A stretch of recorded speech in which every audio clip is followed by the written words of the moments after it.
Dears, എല്ലാവർക്കും ദിജോസ് വേൾഡിൻ്റെ പുതിയൊരു വീഡിയോയിലേക്ക് സ്വാഗതം.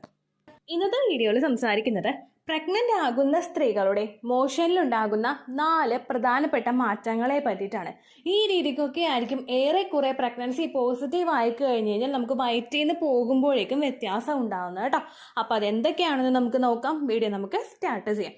ഇതിനോടകം ഒരുപാട് പ്രഗ്നൻസി ലക്ഷണത്തിനെ പറ്റിയിട്ട് വീഡിയോസ് ചാനൽ ചെയ്തിട്ടുണ്ട്.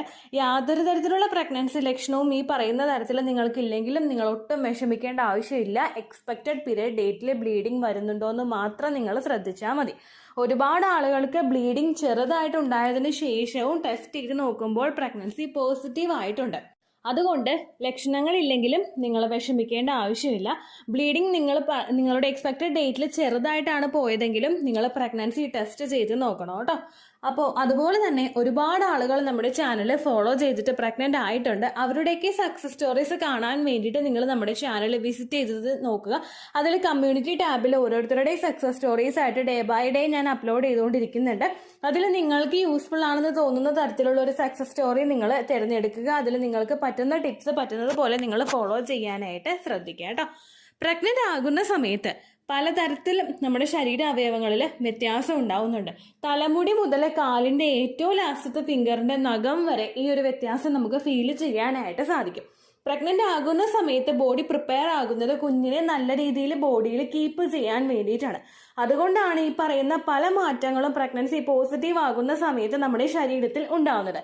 പ്രഗ്നൻസിയും ഡൈജഷനും തമ്മിൽ ഡയറക്റ്റ് ആയിട്ടൊരു റിലേഷൻ ഉണ്ട്. പ്രഗ്നൻ്റ് ആകുന്ന സമയത്ത് നമ്മുടെ പല ശരീരത്തിലെ പ്രവർത്തനങ്ങളും ഒന്ന് സ്ലോ ഡൗൺ ആവുന്നുണ്ട്. അതുപോലെ സ്ലോ ഡൗൺ ആകുന്ന ഒന്നാണ് നമ്മുടെ ദഹനം അല്ലെങ്കിൽ ഡൈജഷൻ എന്ന് പറയുന്നത്. പ്രഗ്നൻ്റ് ആകുമ്പോൾ ശരീരത്തിൽ പ്രൊജസ്ട്രോൺ ഹോർമോൺ ഇൻക്രീസ് ആകുന്നുണ്ട്. ഓവുലേഷൻ സമയത്ത് ലൂട്ടിയൽ ഫേസിൽ നമുക്ക് 2 ഹോർമോൺസ് ആണ് വേണ്ടത്, ഈസ്ട്രജനും പ്രൊജസ്ട്രോണും ഹോർമോൺസ്. ഇതിൽ 2 ഹോർമോൺസും 2 ഫേസിലും നമ്മുടെ ശരീരത്തിൽ എല്ലാ മാസവും പ്രൊഡ്യൂസ് ആകുന്നുണ്ട്. പക്ഷേ പ്രഗ്നൻസി പോസിറ്റീവ് ആവുകയാണെങ്കിൽ ഈ ഹോർമോൺസിന്റെ ഒക്കെ ഹൈക്ക് നമുക്ക് തുടക്കത്തിൽ ഭയങ്കര കൂടുതലായിട്ട് വരുന്നത് കൊണ്ടും നമ്മുടെ ശരീരം ഇതുമായിട്ട് അങ്ങനെ ഫെമിലിയർ അല്ലാത്തത് കൊണ്ടും പെട്ടെന്ന് മാറ്റങ്ങൾ നമുക്ക് ശരീരത്തിൽ ഫീൽ ചെയ്യാനായിട്ട് ചാൻസ് ഉണ്ട്. പ്രൊജസ്ട്രോൺ ഹോർമോൺ ശരീരത്തിലെ ക്രമാതീതമായിട്ട് ഒരു പ്രഗ്നൻസി സർവൈവ് ചെയ്യാൻ വേണ്ടിയിട്ട് ഉയരുന്നതിന്റെ ഭാഗമായിട്ട് നിങ്ങൾക്ക് ദഹനം ഒന്ന് സ്ലോ ഡൗൺ ആകുന്നു. കുടലിന്റെ പ്രവർത്തനങ്ങളും ഡൈജഷൻ പ്രവർത്തനങ്ങളും സ്ലോ ആകുന്നത് കൊണ്ട് തന്നെ മോഷൻ പോകുന്ന സമയത്ത് നമുക്ക് വയറ്റിൽ നിന്ന് പോകുന്ന സമയത്തും ഇതിനനുസരിച്ചിട്ട് വ്യത്യാസം തുടക്കത്തിൽ തന്നെ കാണാനായിട്ട് സാധിക്കും കേട്ടോ. ഇതിൽ ഏറ്റവും ആദ്യത്തെ ഒരു ബുദ്ധിമുട്ടെന്ന് പറയുന്നത് നമുക്ക് ചില ആളുകൾക്ക് ഡയറിയ ഉണ്ടാവാനായിട്ട് ചാൻസ് ഉണ്ട്. ഡയറിയ അല്ലെങ്കിൽ ലൂസായിട്ട് മോഷൻ പോകുന്ന ഒരു സിറ്റുവേഷൻ. ചിലപ്പോൾ ലൂസ് മോഷൻ പോലെ അങ്ങനെ വിട്ട പോലെ അങ്ങോട്ട് പോവില്ല, പക്ഷേ ഒരു ബലമില്ലാത്ത രീതിക്കോ അല്ലെങ്കിൽ ഒരു പിടുത്തം നമ്മൾ കൊടുക്കേണ്ടാത്ത രീതിക്ക് മോഷൻ ഇങ്ങനെ അങ്ങ് പോയിക്കൊണ്ടിരിക്കും. അത് ചിലപ്പോൾ കട്ടിയുള്ളതായിരിക്കും. കട്ടിയുള്ളതെന്ന് പറഞ്ഞു കഴിഞ്ഞാൽ ഒരുപാട് കട്ടിയുള്ളതായിരിക്കില്ല, പക്ഷേ ഒരുപാട് വാട്ടറി ആയിരിക്കില്ല. ആ ഒരു ഫോമിലായിരിക്കും നമുക്ക് മോഷൻ പോകുന്നത് കേട്ടോ. ഇങ്ങനെ ഉണ്ടാകാനായിട്ടുള്ള റീസൺ എന്താണെന്ന് നോക്കാം. പ്രഗ്നൻസി പോസിറ്റീവ് ആകുമ്പോഴേക്കും യൂട്രസ് എക്സ്പാൻഡ് ആകുന്നതിനും ആ ഒരു സിറ്റുവേഷനായിട്ട് പൊരുത്തപ്പെടാൻ വേണ്ടിയിട്ട് ശരീരത്തിലെ മസിൽസും ജോയിൻസും ഒക്കെ ഒന്ന് റിലാക്സ് ആകുന്നതിന് വേണ്ടിയിട്ടും ശരീരത്തിൽ റിലാക്സിൻ എന്ന് പറയുന്നൊരു ഹോർമോൺ പുറപ്പെടുവിപ്പിക്കുന്നുണ്ട്. ഇത് മസിൽസ് ഒക്കെ ഒന്ന് റിലാക്സ് ആകാൻ വേണ്ടിയിട്ടും എക്സ്പാൻഷൻ പ്രോപ്പറായിട്ട് നടക്കാനും വേണ്ടിയിട്ട് സഹായിക്കുന്ന ഒരു ഹോർമോണാണ്. ശരീരത്തിൽ റിലാക്സിൻ ഹോർമോൺ കൂടുന്നതിന്റെ ഭാഗമായിട്ട് നമ്മുടെ ആ ഒരു ഡയറിയ, നമ്മുടെ ആ ഒരു അനൽ പോർഷനിലുള്ള ആ ഒരു മസിൽസ് ഒക്കെ ഒന്ന് റിലാക്സ് ആകാനായിട്ട് ചാൻസ് ഉണ്ട്. ഇതിന്റെ ഭാഗമായിട്ട് നിങ്ങൾക്ക് ഇതുപോലെ മോഷൻ പാസ് ചെയ്യുമ്പോഴേക്കും ഒരു പിടുത്തമില്ലാതെ അത് പോകാനായിട്ട് സാധ്യതയുണ്ട് കേട്ടോ. ജോയിൻസ് ഒക്കെ സ്ട്രെച്ച് ആകാനായിട്ട് സഹായിക്കുന്നത് ഇതായതുകൊണ്ടാണ് നമ്മുടെ മസിൽസ്, ആ ഒരു പോർഷനിലുള്ള മസിൽസ്, റെക്ടം പോർഷനിലുള്ള മസിൽസ് ഒക്കെ ഇതുപോലെ അങ്ങ് റിലാക്സ് ആവുന്നത് കൊണ്ടാണ് പലർക്കും ഡയറിയ ഉണ്ടാവുന്നത് കേട്ടോ.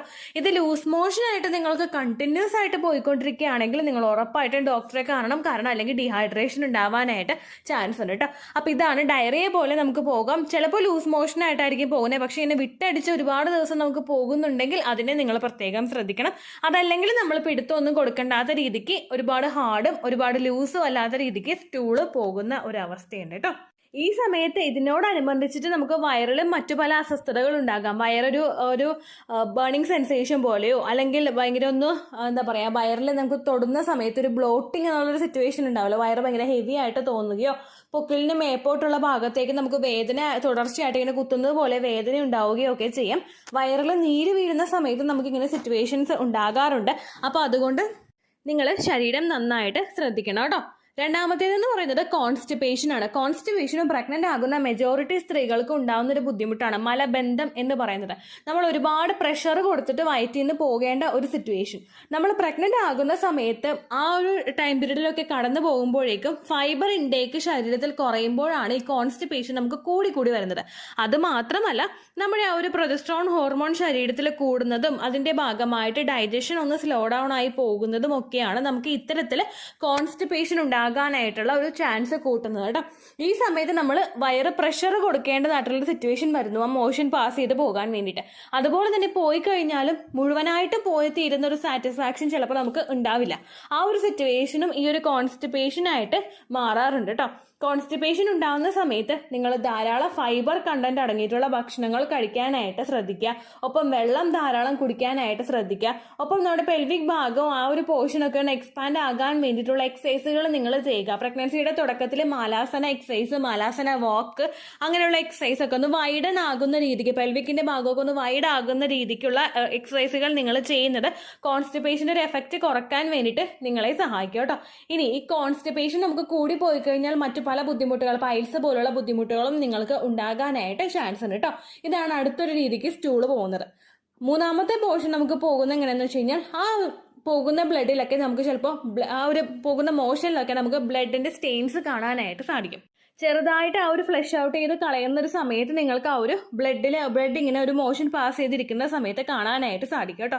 നമുക്ക് കോൺസ്റ്റിപ്പേഷൻ ഉണ്ടാകുന്നതിന്റെ ഭാഗമായിട്ട് ആ ഒരു സ്മോൾ ആയിട്ടുള്ള ഒരു ലെക്ടൽ പോർഷനിലുള്ള ഭാഗത്തൊക്കെ പ്രഷർ കൊടുക്കുമ്പോഴേക്കും ഇതിന്റെ ഭാഗമായിട്ടാണ് പലർക്കും ഒരു സ്റ്റെയിൻസ് കണ്ടുവരുന്നത് കേട്ടോ. ഇത് ഹെമറൈഡ്സ് പോലുള്ള പല ബുദ്ധിമുട്ടുകൾ ഉണ്ടാകുന്നതിനും കാരണമാവുന്നു. ഹെമറൈഡ്സ് നമുക്ക് ഉണ്ടാകുന്നത് പൈൽസ് ഉണ്ടാകുന്ന സിറ്റുവേഷനിലാണ്. ആ ഒരു ഭാഗത്ത് റെക്ടം ആ ഒരു പോർഷനിലുള്ള ആ ഒരു ഭാഗത്തൊക്കെ ആ ഒരു വെയിൻസ് ഒക്കെ ഒന്ന് ബൾജ് ചെയ്തിരിക്കുന്നത് പോലെ, ആ ഒരു സ്കിന്നൊന്ന് ബൾജ് ചെയ്തിരിക്കുന്നത് പോലുള്ള ഒരു സിറ്റുവേഷൻ നമുക്ക് ഉണ്ടാകും. ആ സ്ഥലത്ത് നമ്മൾ ഒന്നും കൂടി പ്രഷർ കൊടുത്തിട്ട് മോഷൻ പാസ് ചെയ്യാൻ നിന്ന് കഴിഞ്ഞാൽ നമുക്ക് ആ ഒരു അസ്വസ്ഥത ഭയങ്കര കൂടുതലായിരിക്കും. നമുക്ക് ഭയങ്കര പുകച്ചിലായിരിക്കും, ഒന്നും ഇരിക്കാൻ പറ്റില്ല, കിടക്കാൻ പറ്റില്ല, അങ്ങനെയുള്ള സിറ്റുവേഷൻസ് നമുക്ക് ഉണ്ടാകാനായിട്ട് ചാൻസ് ഉണ്ട് കേട്ടോ. പ്രഗ്നന്റ് ആയിട്ടുള്ള പല സ്ത്രീകൾക്കും ഉണ്ടാകുന്ന ഒരു ബുദ്ധിമുട്ടാണത്. ഇനി പ്രഗ്നൻസി ട്രൈ ചെയ്യുന്നതിന് മുൻപ് തന്നെ നിങ്ങൾക്ക് ഓൾറെഡി കോൺസ്റ്റിപ്പേഷൻ ഉള്ള ഒരാളാണെങ്കിൽ ഈ സിറ്റുവേഷൻ പ്രഗ്നന്റ് ആകുന്ന സമയത്ത് കുറച്ചൊന്ന് കൂടാനായിട്ട് ചാൻസ് ഉണ്ട്. സിറ്റുവേഷൻ ഒന്ന് വേഴ്സ് ആയിട്ട് പോകും. അതുകൊണ്ട് നിങ്ങൾ ആ ഒരു കോൺസ്റ്റിപ്പേഷൻ ഉണ്ടെങ്കിൽ പഴങ്ങൾ ധാരാളം കഴിക്കുക, ചീര ധാരാളം കഴിക്കുക, ഇതെല്ലാം ഫൈബർ നാരുകളുണ്ട്. അതുകൊണ്ട് തന്നെ നമുക്ക് കൂടുതലായിട്ട് മോഷൻ പോകാൻ വേണ്ടിയിട്ടുള്ള സിറ്റുവേഷൻ ഇത് മൂലം ഉണ്ടാവും കേട്ടോ. അടുത്തൊരു മാറ്റം നമുക്ക് കാണാൻ കഴിയുന്നത് മോഷന്റെ കളറിൽ ചേഞ്ചസ് വരുന്നതാണ് കേട്ടോ. പ്രഗ്നന്റ് ആകുന്ന സമയത്ത് ഈ മോഷൻ ചേഞ്ച് പലർക്കും ഉണ്ടാകും. എൻ്റെ പ്രഗ്നൻസിയുടെ സ്റ്റാർട്ടിങ് സിംറ്റമൊക്കെ ആയിട്ട് ഉണ്ടായതാണ് ഈ മോഷനിൽ ഉണ്ടാകുന്ന കളർ ചേഞ്ച്. അതായത് ഈ മോഷൻ പോയത് കറുത്ത കളറിലായിരുന്നു. നമ്മൾ കണ്ടു കഴിഞ്ഞാൽ അയ്യേ ഇതെന്ത് ഈ കളർ, അങ്ങനെ ചിന്തിക്കുന്ന രീതിക്കായിരുന്നു മോഷൻ പോയിക്കൊണ്ടിരുന്നത്. കാരണം ഭയങ്കര ബ്രൗണിന്റെ എക്സ്ട്രീം ബ്രൗൺ ആയിട്ട് ഒരു ബ്ലാക്കും ബ്രൗണും കൂടി മിക്സ് ചെയ്ത് വരുമ്പോൾ ഒരു കളറിലായിരിക്കും പലർക്കും മോഷൻ പോകുന്നത് കേട്ടോ. ചില ആളുകൾക്ക് ഇതുപോലെ തന്നെ ശരീരത്തിൽ ഉണ്ടാകുന്ന ഹോർമോൺ ചേഞ്ച് കൊണ്ടാണ് മോഷനിൽ ഇങ്ങനെ വ്യത്യാസം വരുന്നത്. മറ്റു ചില ആളുകൾ ആ ഒരു സമയത്തൊക്കെ സ്റ്റാർട്ടിംഗ് പീരീഡിൽ തന്നെ അയേണിന്റെ സപ്ലിമെന്റ്സ് എടുക്കുന്നുണ്ടെങ്കിൽ അതിന്റെ ഭാഗമായിട്ട് നിങ്ങൾക്ക് മോഷൻ പോകുമ്പോൾ ഇത്തരത്തിലുള്ള കളർ ചേഞ്ചസ് ഉണ്ടാകാനായിട്ട് ചാൻസ് ഉണ്ട് കേട്ടോ. പിന്നീട് അങ്ങോട്ടേക്ക് ഡെലിവറി ഒക്കെ കഴിയുമ്പോഴേക്കൊക്കെ അത് നോർമൽ ആകും കേട്ടോ. ചില ആളുകൾക്ക് വെജിറ്റബിൾസ് കൂടുതലായിട്ട് കഴിച്ചു കഴിയുമ്പോഴേക്കും അതിൻ്റെ ഒരു വ്യത്യാസം ആ സ്റ്റൂൾ പാസ് ചെയ്യുമ്പോൾ കാണാനായിട്ട് സാധിക്കും. കൂടുതൽ മോഷൻ പോകുമ്പോഴേക്കും ഗ്രീൻ കളറിലുള്ള ഒരു വ്യത്യാസം, ഒരു ഡയറക്റ്റ് ഒരു ഗ്രീൻ കളറല്ല, ഒന്ന് ഗ്രീനും കൂടി ഉണ്ടല്ലോ ഇതിലൊന്ന് നമ്മൾ റെക്കഗ്നൈസ് ചെയ്യുന്ന രീതിക്കായിരിക്കും ചിലപ്പോൾ നമുക്ക് മോഷൻ പോകുന്നത് കേട്ടോ. ഇനി അടുത്തൊരു മാറ്റമുണ്ട്. അതെങ്ങനെയാണെന്ന് വെച്ച് കഴിഞ്ഞാൽ ആ മോഷൻ പോകുന്നത് ബൗൾ ഷേപ്പിലായിരിക്കും. അതായത് നോർമൽ നമുക്ക് സ്ട്രെയിറ്റ് ആയിട്ട് ഒരു മോഷൻ പോവുകയാണെങ്കിൽ നിങ്ങൾ കൺസീവ് കഴിയുമ്പോഴേക്കും നിങ്ങൾക്ക് ഇങ്ങനെ ബൗൾ ടൈപ്പിൽ, അതായത് ഉണ്ട പോലെ ആയിരിക്കും മോഷൻ പോകുന്നത്. ഇത് എൻ്റെ പ്രഗ്നൻസിയിൽ ഞാൻ ഫേസ് ചെയ്തിട്ടുള്ള ഒരു കാര്യമാണ് കേട്ടോ. ആ പ്രഗ്നൻസിയുടെ തുടക്കത്തിൽ എനിക്കുണ്ടായിട്ടുള്ള ഒരു കാര്യമാണ്. കാരണം അങ്ങനെ സംഭവിക്കാനായിട്ടുള്ള റീസൺ എന്താണെന്ന് വെച്ച് കഴിഞ്ഞാൽ നമ്മൾ ഈ ഒരു പ്രഗ്നൻ്റ് ആയി കഴിയുമ്പോഴേക്കും നമ്മുടെ എല്ലാ ഹോർമോൺസും അതുപോലെ എല്ലാ പ്രവർത്തനങ്ങളും നമ്മുടെ റീപ്രൊഡക്റ്റീവ് സിസ്റ്റത്തെ നമ്മുടെ കുഞ്ഞിനെ സേഫ് ആക്കാൻ വേണ്ടിയിട്ടായിരിക്കും നടക്കുന്നത്. അങ്ങനെ വരുമ്പോഴേക്കും നമ്മുടെ ഡൈജസ്റ്റീവ് സിസ്റ്റം ഒന്ന് ലോ ആകും. ഡൈജസ്റ്റീവ് സിസ്റ്റം ലോ ആകുമ്പോഴേക്കും നമ്മുടെ ഭക്ഷണങ്ങൾ ദഹിക്കുന്നതിനൊക്കെ ഒരുപാട് സമയമെടുക്കും. അങ്ങനെയുള്ള പ്രവർത്തനം ലോ ആയി പോകുന്നത് കൊണ്ടിട്ടാണ് നിങ്ങൾക്ക് മോഷൻ പോകുന്നതിന് ആ ഒരു ബൗൾ ടൈപ്പിൽ മോഷൻ പോകാനായിട്ട് കാരണം. ഈ രീതിക്കൊക്കെയാണ് പ്രഗ്നന്റ് ആകുന്ന സമയത്ത് ആ ഒരു സ്റ്റൂളിൽ വ്യത്യാസം വരുന്നത്. പ്രഗ്നന്റ് ആകുന്ന മെജോറിറ്റി സ്ത്രീകൾക്കും അവരുടെ ഒരു പ്രഗ്നൻസിയുടെ ലാസ്റ്റ് ട്രൈമസ്റ്ററിനുള്ളിൽ എപ്പോഴാണെങ്കിലും ഈ ഒരു ലക്ഷണം തിരിച്ചറിയാനായിട്ട് സാധിക്കും. കാരണം ഇതെല്ലാം നമ്മുടെ ശരീരത്തിനെ അഫക്ട് ചെയ്യുന്നുണ്ട്. അതോടൊപ്പം നിങ്ങൾ ശ്രദ്ധിക്കണം, പ്രഗ്നൻസി പോസിറ്റീവ് ആണെങ്കിൽ ഒരുപാട് സ്പൈസി ആയിട്ടുള്ള ഭക്ഷണങ്ങൾ നിങ്ങൾ കഴിക്കാതിരിക്കാൻ പ്രത്യേകം ശ്രദ്ധിക്കുക. സ്പൈസി ആയിട്ടുള്ള ഭക്ഷണങ്ങൾ കഴിച്ചു കഴിഞ്ഞാൽ ആ ഒരു മോഷൻ പാസ് ചെയ്യുന്ന സമയത്ത് നമുക്കവിടെ പുകച്ചിലുണ്ടാകും. കാരണം നമ്മുടെ ശരീരം ഒരുപാട് ഡൗൺ ആവുന്ന ഒരു സിറ്റുവേഷൻ ആണത്. ഒരുപാട് പ്രവർത്തനങ്ങൾ ശരീരത്തിൽ നടക്കുന്നുണ്ട്. അത് ഓവർകം ചെയ്യാൻ വേണ്ടിയിട്ട് ശരീരം സ്ട്രഗിൾ എടുക്കുന്നുണ്ട്. ഈ സമയത്ത് ഒരുപാട് സ്പൈസി ആയിട്ടുള്ള ഭക്ഷണങ്ങൾ കഴിച്ചു കഴിയുമ്പോൾ ഡൈജഷനും ബുദ്ധിമുട്ടുണ്ടാകും. നിങ്ങൾ മോഷൻ പോകുന്ന സമയത്ത് നിങ്ങൾക്ക് പുകച്ചിൽ പോലുള്ള അസ്വസ്ഥതകളും ഉണ്ടാകാനായിട്ട് ചാൻസ് ഉണ്ട് കേട്ടോ. ഇനി ഈ പറയുന്ന ലക്ഷണങ്ങളൊക്കെ എപ്പോഴാണ് കണ്ടുവരുന്നതെന്ന് നോക്കാം. നമ്മുടെ ഇംപ്ലാന്റേഷൻ നടക്കുന്ന സമയത്ത് തന്നെ നിങ്ങൾക്ക് ഈ ലക്ഷണങ്ങൾ കാണാനായിട്ട് സാധിക്കും. ഇംപ്ലാന്റേഷൻ നമുക്ക് നടക്കുന്നത് ഓവുലേഷൻ കഴിഞ്ഞിട്ട് 6 to 12 ഡേയ്സിന് അകത്താണ്. ഈ ഒരു സമയം മുതൽക്ക് തന്നെ നമുക്ക് ആ ഒരു 11th ഡേയോ 9th ഡേയോ ഒക്കെ മുതൽ കണ്ടിന്യൂസ് ആയിട്ട് ഈ ലക്ഷണം കാണാനായിട്ട് സാധിക്കും കേട്ടോ. സെക്കൻഡ് ട്രൈമസ്റ്ററിനെയും തേർഡ് ട്രൈമസ്റ്ററിനെയും ഒക്കെ അപേക്ഷിച്ച് സ്റ്റാർട്ടിംഗ് ട്രൈമസ്റ്ററിലായിരിക്കും നിങ്ങൾക്ക് കൂടുതലായിട്ട് ഈ ഒരു ലക്ഷണം കാണുന്നത്. അതായത് ഫസ്റ്റ് ട്രൈമസ്റ്ററിലായിരിക്കും ലക്ഷണം കൂടുതലായിട്ട് കാണുന്നത്. പിന്നീട് അങ്ങോട്ടേക്കുള്ള സമയങ്ങളിൽ ഏകദേശം ഒരു ലാസ്റ്റ് ട്രൈമസ്റ്റർ ഒക്കെ ആയിട്ട് ആവുന്ന സമയത്തായിരിക്കും നിങ്ങൾക്ക് കുറേയും കൂടി എക്സ്ട്രീം ആയിട്ട് ഈ ലക്ഷണങ്ങളൊക്കെ കണ്ടുവരുന്നത് കേട്ടോ. ഇനി ഇല്ലെങ്കിലും നിങ്ങൾ വിഷമിക്കേണ്ട ഒരാവശ്യം ഇല്ല. ധാരാളം വെള്ളം കുടിക്കാനായിട്ട് ശ്രദ്ധിക്കുക. ഫെർട്ടിലിറ്റി എക്സസൈസുകൾ ചെയ്യുക. ആ പ്രഗ്നൻസി മുൻപോട്ടേക്ക് പോകുന്ന ആ സമയത്ത് നിങ്ങൾക്കുണ്ടാവുന്ന ബുദ്ധിമുട്ടുകളൊക്കെ ഓവർകം ചെയ്യാനായിട്ട് ഈ ഫെർട്ടിലിറ്റി എക്സസൈസുകളൊക്കെ ഒരുപാട് സഹായിക്കുക കേട്ടോ. ഇത്രയേ ഉള്ളൂ വീഡിയോ. യൂസ്ഫുൾ ആയി കാണുമെന്ന് വിശ്വസിക്കുന്നു. യൂസ്ഫുൾ ആവുന്നുണ്ടെങ്കിൽ ലൈക്ക് ചെയ്യുക, ഫ്രണ്ട്സിനൊക്കെ ഷെയർ ചെയ്ത് കൊടുക്കുക കേട്ടോ. എന്തെങ്കിലും സംശയം ഉണ്ടെങ്കിൽ നിങ്ങൾ കമൻസിൽ ചോദിക്കുക. പണ്ടത്തെ വീഡിയോയ്ക്ക് കമൻസ് ഇടുന്നവർക്ക് റിപ്ലൈ ലഭിക്കുന്നില്ലെങ്കിൽ ലേറ്റസ്റ്റ് ആയിട്ട് ഞാൻ ഏത് വീഡിയോ ആണോ അപ്ലോഡ് ചെയ്യുന്നത് അതിന് താഴെ കമൻറ്റ് ഒന്ന് കോപ്പി പേസ്റ്റ് ചെയ്യാനായിട്ട് ശ്രദ്ധിക്കുക കേട്ടോ. അതുപോലെ ഓവുലേഷൻ ഡേറ്റ് കാൽക്കുലേറ്റ് ചെയ്ത് തരാനായിട്ട് റിക്വസ്റ്റ് ചെയ്യുന്ന ആളുകൾ എത്രയാണോ സൈക്കിൾ ലെങ്ത് അത് മെൻഷൻ ചെയ്യാനായിട്ട് ശ്രദ്ധിക്കുക. സൈക്കിൾ ലെങ്ത് എന്നതുകൊണ്ട് ഉദ്ദേശിച്ചത് ഓരോ മാസവും എത്ര ദിവസം കൂടുമ്പോഴാണോ ബ്ലീഡിങ് വരുന്നത് അതാണ് സൈക്കിൾ ലെങ്ത്. കഴിഞ്ഞ മാസം ഒരു 8-ാം തീയതിയാണ് ബ്ലീഡിങ് ആയതെങ്കിൽ ഈ മാസം 6-ാം തീയതിയാണ് ബ്ലീഡിങ് ആയതെങ്കിൽ കഴിഞ്ഞ മാസം 8-ാം തീയതി മുതൽ ഈ മാസം 6-ാം തീയതി വരെ എത്ര ദിവസമുണ്ടോ അത് കാലണ്ടറിൽ എണ്ണി തിട്ടപ്പെടുന്നതാണ് നിങ്ങളുടെ സൈക്കിൾ ലെങ്ത്. സൈക്കിൾ ലെങ്ത് നമ്മൾ കൃത്യമായിട്ട് കാൽക്കുലേറ്റ് ചെയ്യുകയാണെങ്കിൽ ഓവുലേഷൻ ഡേറ്റ് എളുപ്പത്തിൽ കണ്ടുപിടിക്കാൻ വേണ്ടിയിട്ട് ഒരുപാട് ആപ്ലിക്കേഷൻസും ഒരുപാട് ഓൺലൈൻ ആയിട്ടുള്ള വെബ്സൈറ്റുകളും ഇന്ന് നമുക്ക് അവൈലബിൾ ആണ്. പ്ലേ സ്റ്റോറിൽ പോയിട്ട് ഓൺലൈൻ ഓവുലേഷൻ ട്രാക്കർ എന്ന് ടൈപ്പ് ചെയ്ത് കഴിഞ്ഞാൽ നിങ്ങൾക്ക് അതുമായിട്ട് ബന്ധപ്പെട്ടിട്ടുള്ള ആപ്ലിക്കേഷൻസ് കിട്ടും. അത് പറ്റുന്നില്ല എങ്കിൽ ഗൂഗിളിൽ പോയിട്ട് ഓൺലൈൻ ഓവുലേഷൻ കാൽക്കുലേറ്റർ എന്ന് ടൈപ്പ് ചെയ്ത് കഴിഞ്ഞാൽ അതുമായിട്ട് ബന്ധപ്പെട്ടിട്ടുള്ള വെബ്സൈറ്റുകൾ നിങ്ങൾക്ക് കിട്ടും.